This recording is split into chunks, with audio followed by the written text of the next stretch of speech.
हमें ज़्यादातर ये देखने के लिए मिल रहा है कि केंद्र में जिस भी पार्टी की सरकार होती है तो फिर उनके द्वारा राज्यों में नियुक्त किए गए माननीय राज्यपाल अधिकांश उन्हीं के हिसाब से ही अपने फैसले लेते हैं। जो ये सब माननीय राज्यपालों की गरिमा को ख़त्म करने के साथ साथ अपने देश के लोकतंत्र के लिए भी ठीक नहीं हो रहा है। और इसकी आबादी के हिसाब से देश के सबसे बड़े प्रदेश अर्थात उत्तर प्रदेश में हमारी पार्टी भी कई बार शिकार हुई है, जिसकी वजह से हमें न्याय के लिए माननीय सुप्रीम कोर्ट तक में भी जाना पड़ा है। और इतना ही नहीं बल्कि कल और आज जो कुछ भी हमें कर्नाटक स्टेट में विधानसभा के आए नतीजों के बाद से देखने के लिए मिला है और इसके पूर्व में गोवा, मणिपुर व मेघालय आदि में भी जो कुछ हमें देखने के लिए मिला है, तो ये सब बीजेपी व इसके खास संगठन आरएसएस द्वारा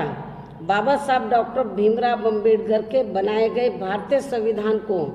कमज़ोर करने की व इसे ख़त्म करने की भी इनकी ये बहुत बड़ी साजिश रची जा रही है। और इस संदर्भ में यहाँ मैं ये भी कहना चाहूँगी कि जब से केंद्र में खासकर बीजेपी के नेतृत्व में एनडीए की सरकार बनी है तो तब से इन्होंने हर स्तर पर अपनी सरकारी मशीनरी का दुरुपयोग करके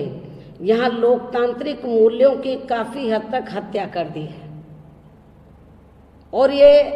सिलसिला इनका अभी भी लगातार जारी है,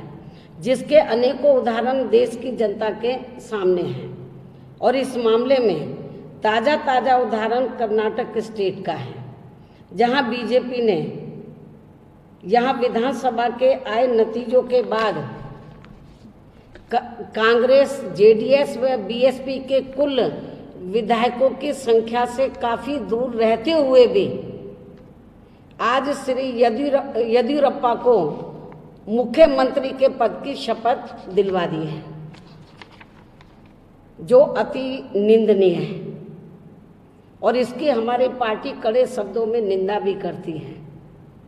और ऐसा करके इन्होंने इनको शपथ ही नहीं दिलाई है, बल्कि लोकतंत्र की भी एक प्रकार से इन्होंने आज यहाँ हत्या की है। लेकिन इससे ये बात भी पूरे तौर से स्पष्ट हो जाती है, साफ तौर से व पूरे तौर से स्पष्ट हो जाती है कि बीजेपी व इनका आरएसएस संगठन ना तो अपने देश के भारतीय संविधान में और ना ही इसमें निहित लोकतांत्रिक मूल्यों में भी विश्वास रखता है, जो केंद्र व राज्यों में इनके सत्ता में रहते हुए अपने देश की जनता के उज्जवल भविष्य के लिए शुभ संकेत नहीं है। ऐसे वर्तमान हालातों में अब हमारी पार्टी माननीय सुप्रीम कोर्ट से ये विशेष आग्रह करती है, अनुरोध करती है कि वह अपने देश के संविधान को व इसमें निहित लोकतांत्रिक मूल्यों को बचाने में अपनी अहम भूमिका निभाए। इसके साथ साथ यहाँ मैं कांग्रेस पार्टी को भी ये सलाह देना चाहती हूँ कि इनको भी कर्नाटक स्टेट में विधानसभा के हुए आम चुनाव में अपने राजनीतिक लाभ के लिए आगे भविष्य में किसी भी चुनाव में अपनी चुनावी जनसभाओं में ऐसी भाषा का इस्तेमाल नहीं करना चाहिए जिससे उल्टे बीजेपी व आरएसएस को ही फायदा पहुंच जाए। और इस संबंध में जैसा कि ये विदित है कि इन्होंने इस चुनाव में अपने भाषणों में खासकर मुस्लिम बाहुल्य क्षेत्रों में जेडीएस को बीजेपी की, क्योंकि जेडीएस और बीएसपी मिलकर चुनाव लड़ रही थी, तो इस संबंध में जैसा कि ये विदित है कि इन्होंने इस चुनाव में अपने भाषणों में खासकर मुस्लिम बाहुल्य क्षेत्रों में जेडीएस को बीजेपी की बी टीम बताकर इनके वोटों को और बांट दिया। जो मुस्लिम समाज का वोट है उसको और बांट दिया, जिसकी वजह से ऐसे क्षेत्रों में भी यानी कि मुस्लिम बाहुल्य इलाकों में भी, क्षेत्रों में भी, तो यहाँ अधिकांश बीजेपी के उम्मीदवार ही कामयाब हो गए, चुनाव जीत गए। और यदि कांग्रेस पार्टी ने ऐसा नहीं किया होता तो फिर इस चुनाव में बीजेपी के विधायकों की संख्या 104 भी नहीं पहुंचती, इससे बहुत नीचे चली जाती। लेकिन फिर भी ऐसे वातावरण में हमारी पार्टी के लिए अच्छी बात यह है कि ऐसे वातावरण में भी,